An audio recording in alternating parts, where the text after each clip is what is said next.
ഏറിയ പാപക്കടലിൽ മുങ്ങിയവൻ ഞാനുമേ.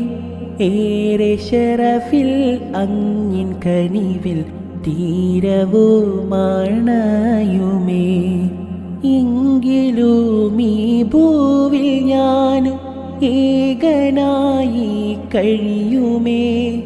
ഏറ്റം പിരിശം തന്ന് എന്നെ അങ്ങിലായി ചേർക്കണേ. ഓർത്തിരുന്നു ഞാനുമിന്നും തിരുഹബീബിൻ പൂമുഖം. ഓർമ്മകളിൽ ഓമനിച്ചു ആ കനീവിൻ പരിമളം. ഓത്തുപള്ളി കാലം തൊട്ടേ കേട്ടിരുന്നു തിരുപുകൾ. ഓടിയെത്തും ഓർമ്മകളിൽ ആ ഹബീബിൻ കനിവുകൾ.